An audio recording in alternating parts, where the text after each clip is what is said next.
Ehk siis, kui me räägime tegelikult konkurentsi suurendamisest ja läbi selle siis meie inimestele ja ettevõtetele soodsama teenuse pakkumise, siis see on hea näide. Ma tuletan lihtsalt meelde, et kui mobiiloperaatorid said kohustuse mitte hoida kinni numbritest, vaid tekkis nii-öelda numbrite vaba liikumine, kui sooviti mobiiloperaatorid vahetada, siis tegelikult mobiiloperatorite hinnad läksid ka alla. Ja inimesed said oma numbreid liigutada ühelt operaatorilt sinna, kuhu oli soodsam. Nüüd, mis puudutab panku, siis selge on ju see, ja see on nagu fakt, et meie kommertspangad, nende kasumi tootlus on suurem kui Skandinaavia pankade kasumi tootlus, eks me räägime omakapitali tootlusest. Ja teiselt poolt me näeme, et need intressid, mida küsitakse siis klientidelt ehk siis eluasemelaenu võtjatelt või siis head kolleegid, või siis need laenud, mida antakse ka ettevõtjatele, siis need intressimarginaalid on kõrgemad. Siin on toodud välja, ja see seletus, miks nad kõrgemad, on see, et väga head seletust ei olegi. Aga mida on toodud ikkagi välja, et meil peaks olema rohkem panku, meil peaks olema nii-öelda selline konkurents, mis tooks need intressid alla. Nüüd, vaadates ka Eesti Panga presidendi siis mõtteid kuulates, mis ta ka eelmine aasta siis avalikult ka välja ütles, siis tegelikult need meetmed on täiesti olemas, kuidas saada kommertspankade intressi alla. See tähendab seda, et kui soovitakse siis laenulepingud viia kuskile teise panka, ehk siis nii-öelda võtta pakkumisi konkureerivatelt kommertspankadelt, siis see takerdub sinna, kus kliendid saavad aru, et kui nad tahavad laenu kuskil üle viia teise panka, siis see muutub lihtsalt kalliks üleviimine. Me räägime laenulepingu tasust, me räägime hindamisaktidest, nende tasumisest, me räägime ka notari tasust, ehk siis iga laenuga pannakse reeglina ka hüpoteek peale. Ja kui me selles osas me saame nagu siinsamas nii-öelda pakkuda seadusandja poolt leevendust, sellised leevendused on olemas nii Soomes kui ka Rootsis rakendatud. Ehk siis, kui klient soovib ühest pangast teise üle viia lepingu, siis need administratiivsed tasud on seal tunduvalt väiksemad kui meie kommertspankade osas. See on nagu üks võimalus, kuidas me saaksime intressid alla viia. Nüüd, mis puudutab, kuna meil seda võimalust ei ole ja me nägime selgelt, kuidas alates 2022. aastast, kui hakkas Euribor tõusma, siis ei olnud ka pankadel valmisolekut alandada ise intressi.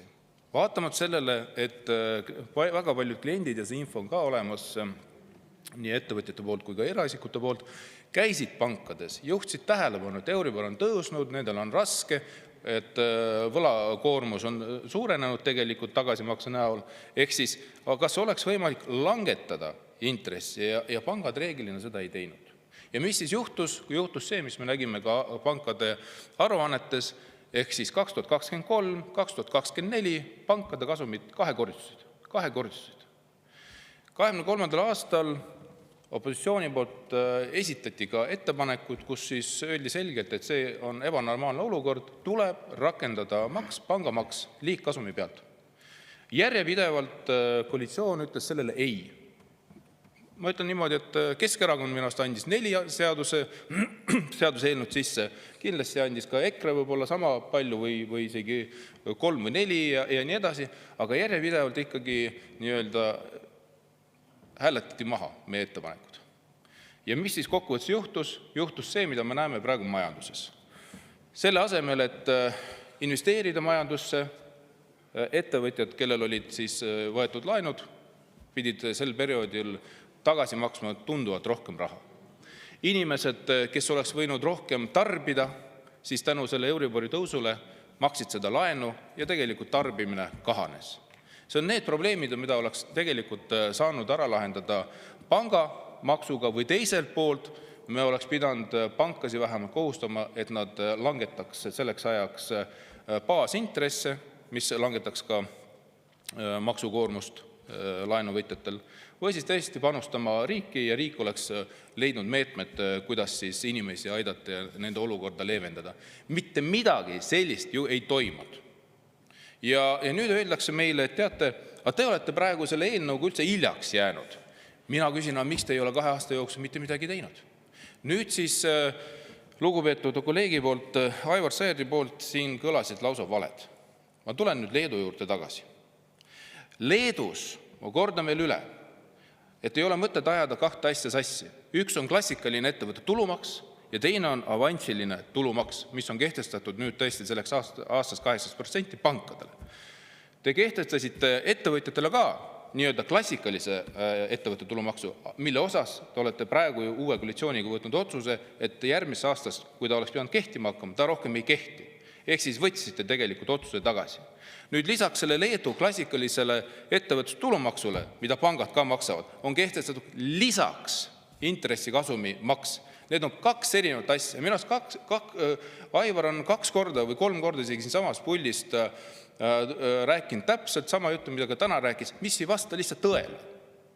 Ja ma ei saa aru, miks ta seda räägib. Ehk siis ärme palun aja seda sassi. Avansiline tulumaks, see, mis on pankadele kehtestatud, see on 18%, see on kõik õige, see ongi avansiline tulumaks.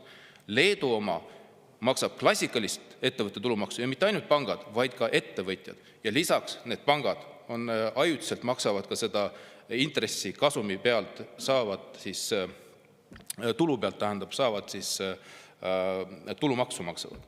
Nii et igal juhul mina kutsun üles koalitsioonisaadikuid mõtlema selle peale, et kui praegu tõesti ei ole võib-olla õige aeg kehtestada pangamaksu, aga me peame ette vaatama, juba valmis olema selleks, ja teiselt poolt me peame ka väga tõsiselt mõtlema selle peale, kuidas saada meie inimeste intressimaksed madalamaks. Ja selleks on olemas meetmed ja nendega tuleb tegeleda ja tegelikult need otsused tuleb ka vastu võtta. Kordan üle, selleks, et tekiks normaalne konkurents pankade vahel ja et inimesed tõesti saaks pangalaene väga kergelt nii-öelda ühest pangast teise viia, ehk siis vahetada partnerid, nii nagu on see võimalus teha mobiilioperaatorite osas, siis need tasud, mis puudutab hüpoteegi seadmist, mis puudutab pankade laenulepinguid, mis puudutab laenulepingute katkestamist, hindamisaktid, need küsimused on need, mida tuleb ära reguleerida. Ja siis me saame ka intressid samale tasemele, mis on ka tegelikult Skandinaavia turul. Aitäh!